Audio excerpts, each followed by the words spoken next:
Assalamualaikum warahmatullahi wabarakatuh. Nama saya Tessa Sulistia, NPM 11523026, Prodi Sistem Informasi. Kali ini saya akan menjelaskan tentang pengembangan sistem informasi. Pengembangan sistem dapat diartikan sebagai suatu kegiatan mengembangkan sistem yang baru untuk menggantikan sistem yang lama secara keseluruhan atau memperbaiki sistem yang telah ada. Apa itu SDLC? System Development Life Cycle atau yang biasa kita sebut SDLC adalah proses untuk memahami bagaimana sebuah sistem informasi dapat mendukung kebutuhan bisnis dengan merancang suatu sistem, membangun sistem tersebut, dan menyampaikan kepada pengguna. Selanjutnya yaitu tahapan SDLC. Yang pertama yaitu planning. Fase planning adalah proses dasar dalam memahami mengapa sistem informasi harus dibangun dan menentukan bagaimana tim proyek akan membangun proyek tersebut. Yang kedua yaitu analisis. Fase analisis adalah jawaban dari pertanyaan siapa yang akan menggunakan sistem, apa yang akan dilakukan oleh sistem, dan di mana serta kapan sistem tersebut akan digunakan. Pada fase ini pula, tim proyek menginvestigasi sistem yang sudah ada sebelumnya, mengidentifikasi peluang untuk perbaikan, dan mengembangkan konsep yang baru untuk sistem yang akan dibuat. Yang ketiga yaitu desain. Fase desain yaitu menentukan bagaimana sistem akan beroperasi. Dalam hal ini, antara lain perangkat keras, perangkat lunak, infrastruktur jaringan atau user interface, forms, dan laporan atau database dan file yang dibutuhkan aplikasi. Yang ketiga yaitu implementation. Pada fase ini, yaitu pada saat sistem telah selesai dibuat. Implementasi pada fase ini biasanya paling banyak mengambil perhatian karena dalam keseluruhan sistem, tahap implementasi adalah tahap yang paling banyak memakan waktu serta biaya karena mencoba keseluruhan sistem. Selanjutnya, saya akan menjelaskan tentang metodologi pengembangan sistem. Di sini saya akan menjelaskan struktur desain. Metode desain terstruktur mengadopsi langkah-langkah pendekatan terhadap SDLC yang bergerak dari satu tahap ke tahap selanjutnya. Lalu saya juga akan menjelaskan tentang Agile metodologi. Apa sih Agile metodologi itu? Agile merupakan metode yang memprioritaskan soal kecepatan di mana nantinya pendapat dari klien adalah yang utama, sehingga rencana pengembangan awal yang dibentuk bisa jadi diabaikan ketika sudah dalam tahap pengerjaan. Yang pertama yaitu waterfall. Pengembangan dari struktur desain. Yang pertama yaitu waterfall. Waterfall adalah model pengembangan ini melakukan pendekatan secara sistematis dan berurutan. Disebut waterfall karena tahap demi tahap yang dilalui harus menunggu selesainya tahap sebelumnya dan berjalan berurutan. Selanjutnya yaitu di dalam waterfall ada planning, analysis, design, implementation, system. Apa saja sih tahapan struktur desain? Yang pertama yaitu planning. Planning merencanakan apa yang mau dibuat seperti mengidentifikasi sumber daya yang dibutuhkan, menetapkan jadwal, anggaran, dan menyusun rencana kerja. Yang kedua yaitu analisis. Analisis memahami secara mendalam apa yang dibutuhkan oleh pengguna, mengumpulkan informasi tentang apa yang harus ada di sistem atau aplikasi. Yang kedua yaitu desain, perancangan struktur database, antarmuka pengguna, dan modul sistem. Merinci diagram alir, proses, desain, input atau output, dan rancangan basis data. Yang keempat yaitu implementation. Tahap ini adalah saat desain sistem diubah menjadi kode program, perangkat keras disiapkan, dan aplikasi mulai dibangun. Yang kelima yaitu sistem. Sistem yang sudah diuji dan siap diterapkan. Apa saja sih kelebihan dari waterfall? Yang pertama yaitu meminimalisir terjadinya perubahan pada kebutuhan sistem yang akan dibuat.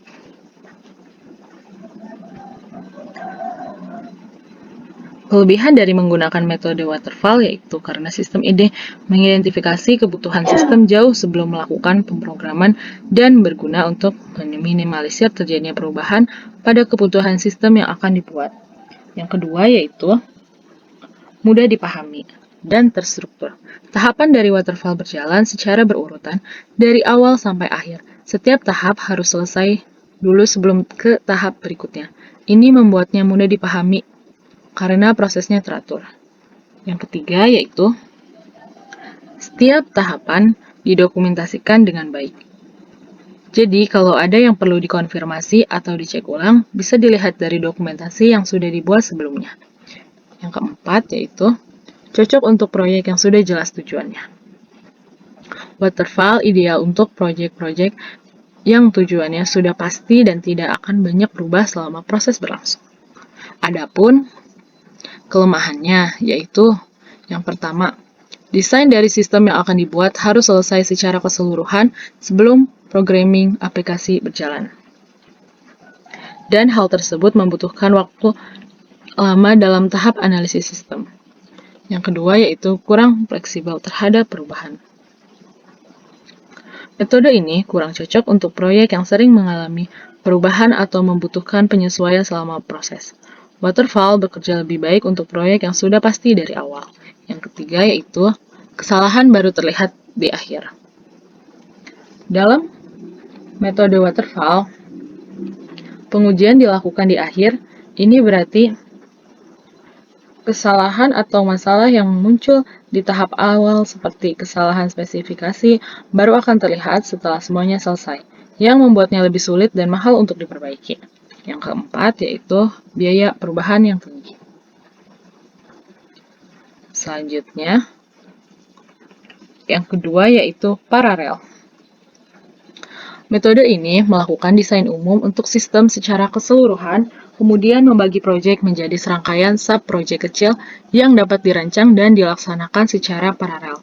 Ketika semua sub-proyek telah selesai, maka diintegrasikan sehingga menjadi kesatuan sistem proyek yang utuh. Berikut merupakan metodologi paralel. Adapun kelebihannya yaitu mengurangi waktu dalam pembuatan sistem.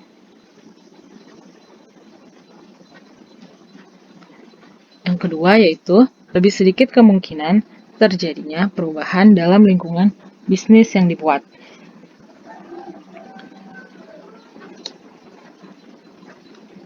Kelemahannya yaitu terkadang sub-project yang dikerjakan tidak sepenuhnya independen tetapi masih terhubung dengan sub-project yang lainnya, sehingga pada akhir project membutuhkan integrasi sistem yang besar. Selanjutnya saya akan menjelaskan pengembangan dari Agile Methodology. Yang pertama yaitu Extreme Programming atau XP. Extreme Programming merupakan sebuah metode pengembangan perangkat lunak yang mencoba meningkatkan efisiensi dan fleksibilitas dalam suatu pengembangan perangkat lunak yang mengkombinasikan berbagai ide sederhana tanpa mengurangi kualitas software yang akan digunakan. Berikut ini adalah pengembangan dari Agile Methodology. Apa sih kelebihannya? Yang pertama yaitu efisiensi biaya waktu. Dengan penggunaan Extreme Programming memungkinkan perusahaan untuk menekan biaya pengembangan software serta waktu untuk realisasi proyek. Extreme Programming menghilangkan kegiatan yang tidak produktif untuk mengurangi biaya dan beban semua orang yang terlihat. Hal ini memungkinkan tim pengembang untuk fokus pada pengkodean.